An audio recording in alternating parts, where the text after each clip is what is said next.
Alhamdulillah, alhamdulillahilladzi arsala rasulahu bil huda wa dinil haqq liyuzhirahu 'ala ad-dini kullih wa kafa billahi shahida.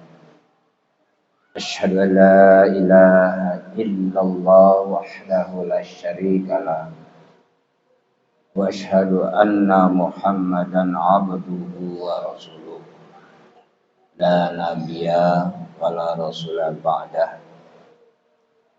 Allahumma salli wa sallim ala sayyidina Muhammad wa ala alihi wa sahbihi asma'in.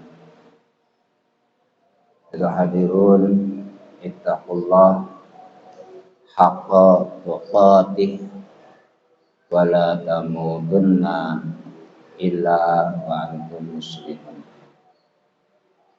Wallahu ta'ala fil Qur'anil azim. A'udzu billahi minasy syaithanir rajim.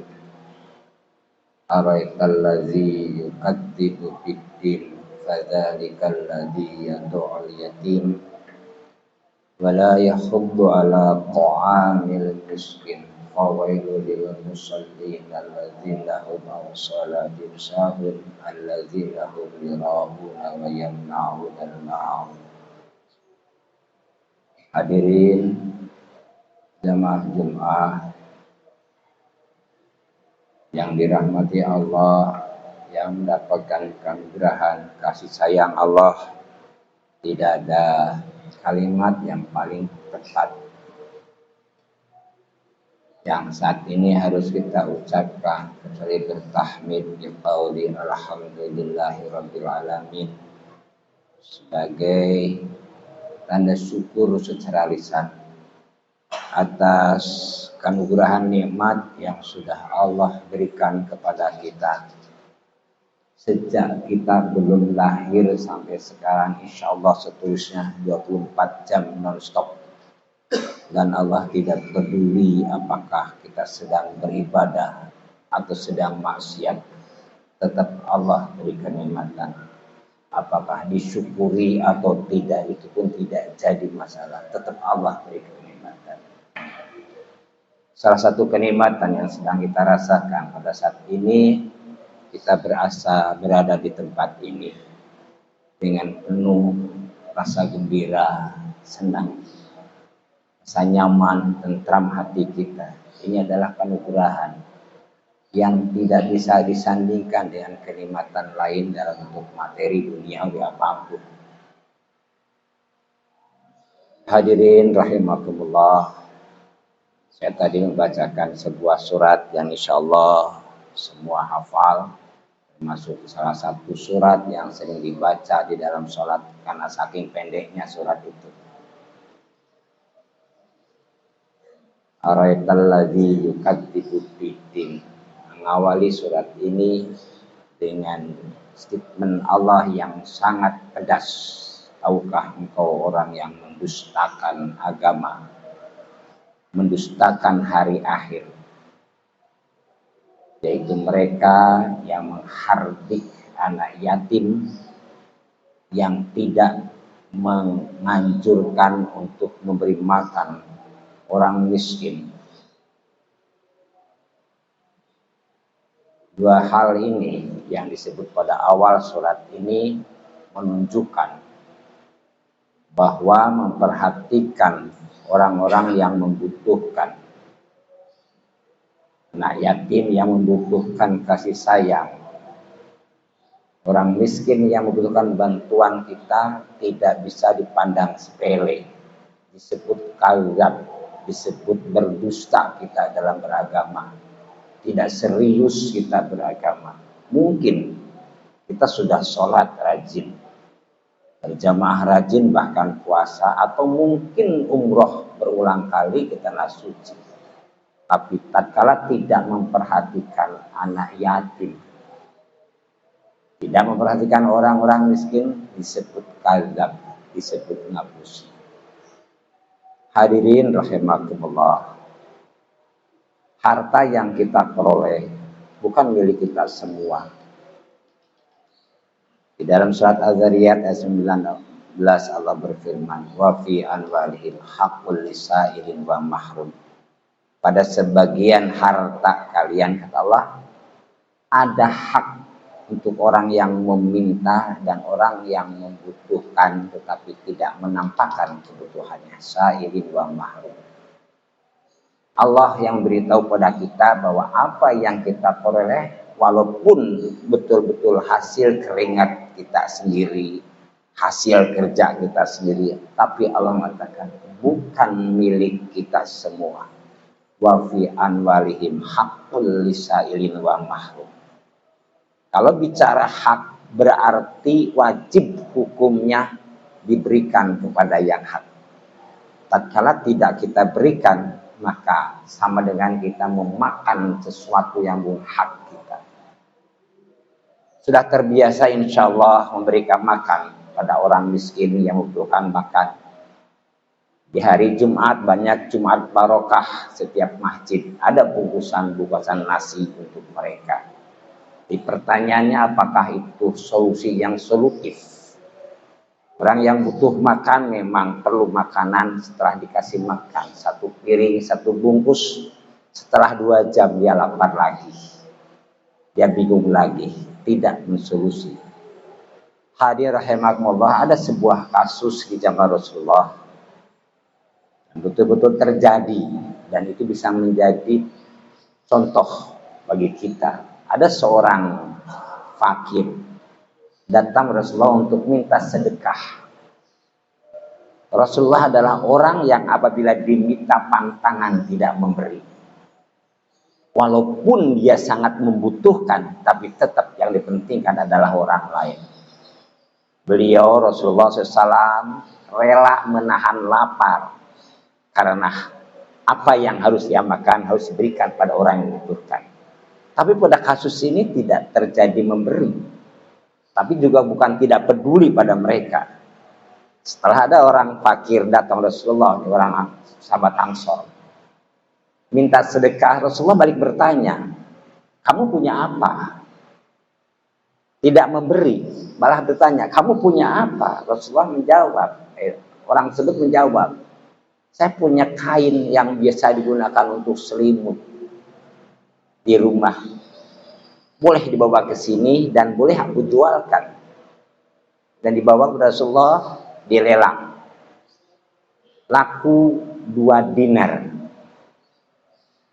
Sekarang di Mekah real, dulu dinar.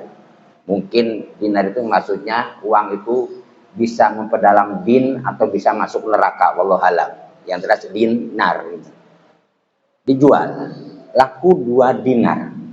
Rasulullah, ini yang 1 dinar karena dia butuh makan, buat makan.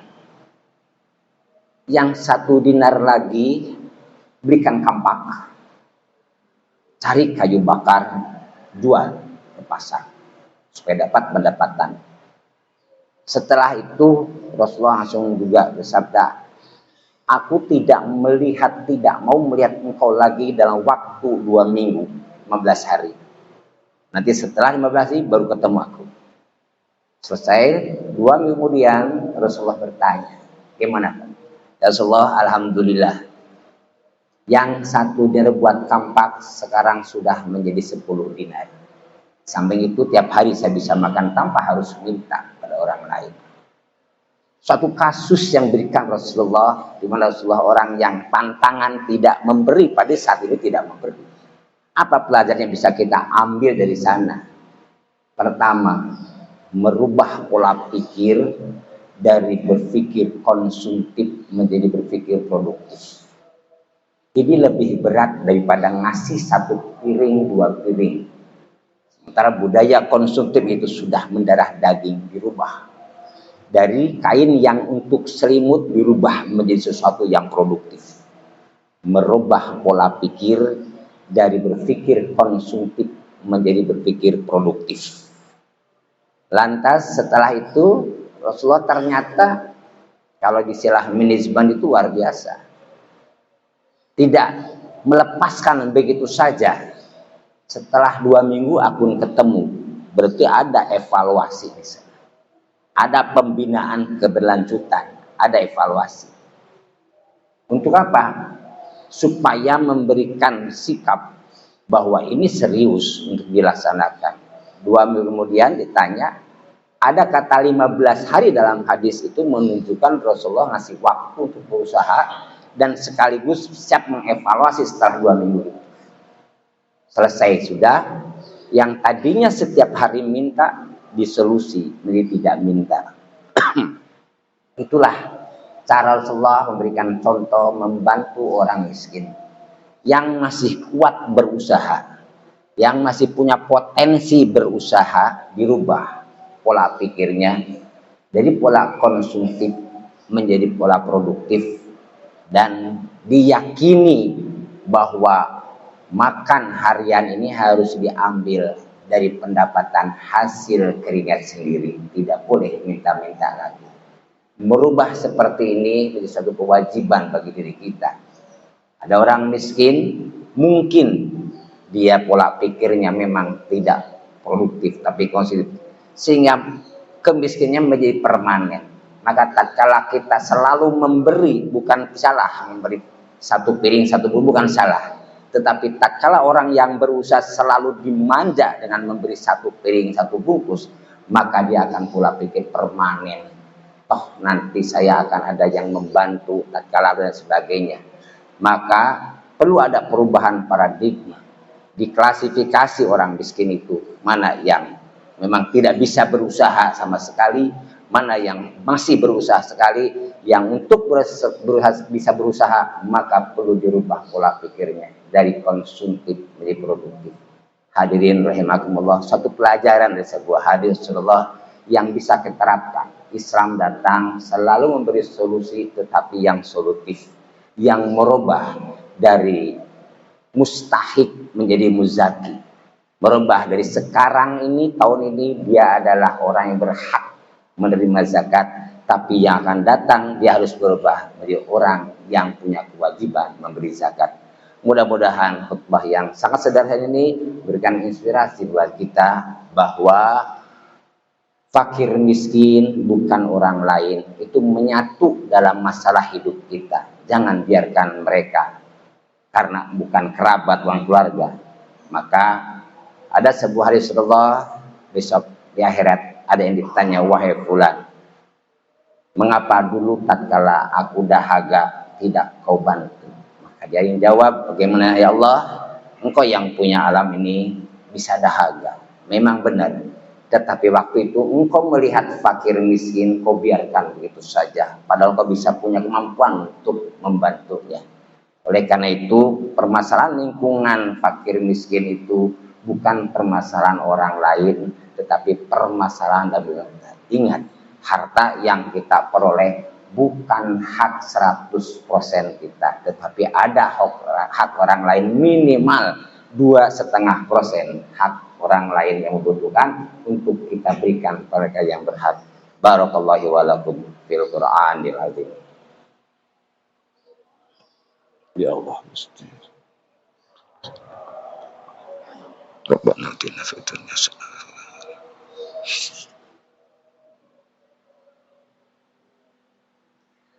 Alhamdulillah, alhamdulillahilladzi hadana lihada wa ma kunna linahtadiya laula an hadanallah.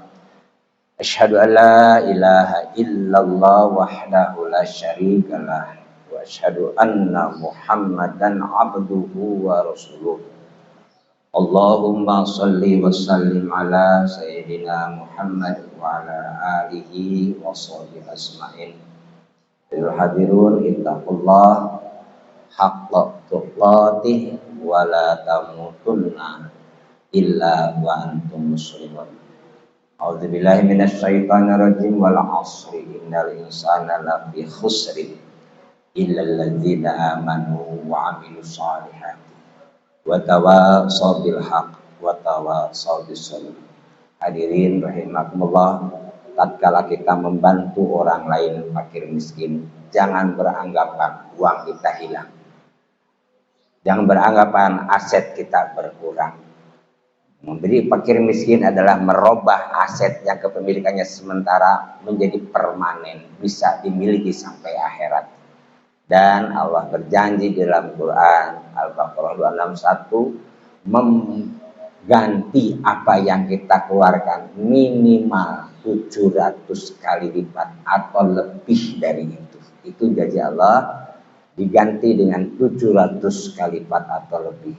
Jadi apa yang kita keluarkan akan Allah kembalikan lagi, bisa di dunia, bisa di akhirat, bisa dunia dan akhirat dengan kelipatan yang kita tidak tahu berapa jumlahnya. Yang penting, yang pasti banyak sekali jumlahnya. Oleh karena itu, beruntunglah orang yang sudah terbiasa membantu fakir miskin, karena itu akan menjadi tabungan permanen buat diri kita. Mari kita akhiri khutbah yang sangat sederhana ini dengan doa penuh rasa tawadhu, rasa harap dan yakin bahwa doa kita Allah kabulkan. A'udzubillahi minasyaitonirrajim. Bismillahirrahmanirrahim.